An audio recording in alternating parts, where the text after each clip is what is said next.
Good day. Welcome to Just Another Messenger, your alternative decode of the digital, the political, and the prophetic.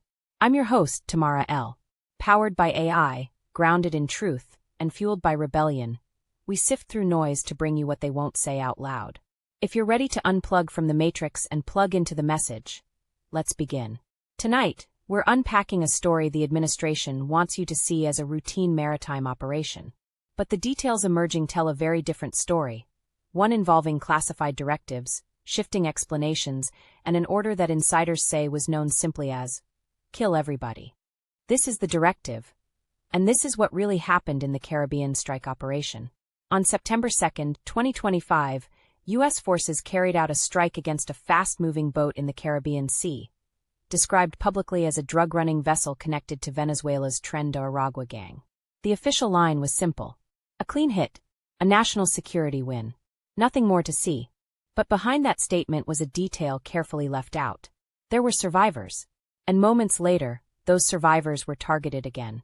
That second strike, ordered while people were floating defenseless in the water, has become the center of a political and legal firestorm.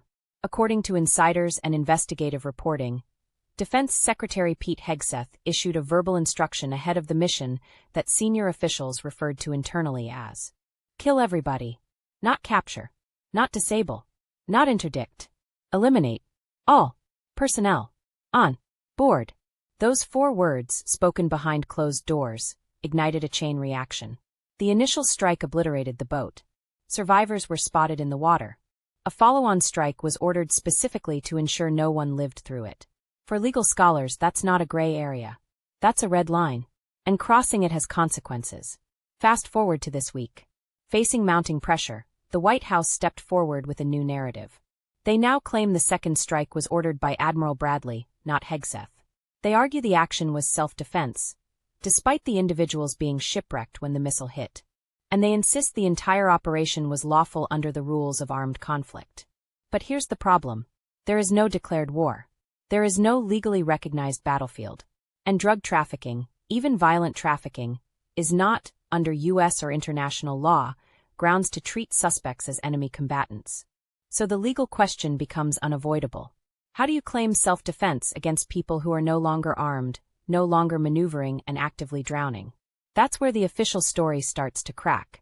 This isn't staying inside military briefings anymore. Congress, both House and Senate, have launched inquiries.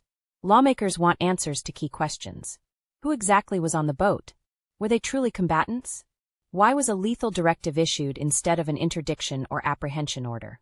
And how many similar operations have been carried out since September? Because here's what the public wasn't told until now. This strike was not a one-off. It was part of a series, 23 similar operations, with more than 80 people killed.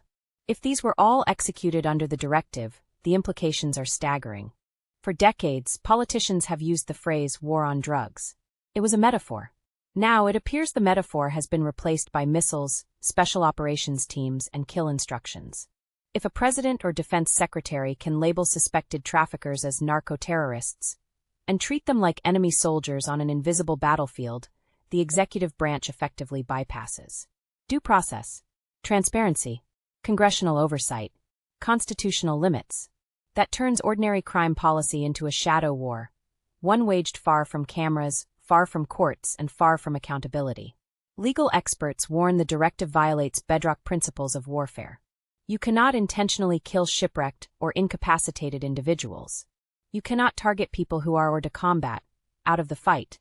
You cannot issue a no survivors order. And you cannot treat criminal suspects as wartime combatants without a defined armed conflict. If the reporting is accurate, this could meet the threshold for violations of the War Crimes Act, murder under U.S. law, accountability standards under international law.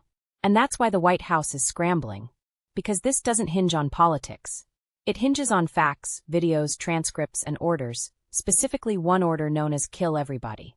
Key evidence remains classified: the cockpit and drone footage, the mission transcript, the internal legal briefings, the chain of command authorization. If those records show survivors unarmed, no active threat, a direct verbal kill directive, then this situation shifts from political controversy to potential criminal exposure. The administration knows it. Congress knows it. And the Pentagon knows it. This isn't just about a single mission. It's about the precedent it sets. If suspicion becomes a death sentence without trial, without oversight, and without survivors, then the rules of war no longer restrain the powerful. And once that line disappears, it rarely comes back. This is the directive, and the fight over it will determine whether the United States drifts into a new era of unchecked militarized policing, or whether the nation still holds its leaders to the laws they claim to defend.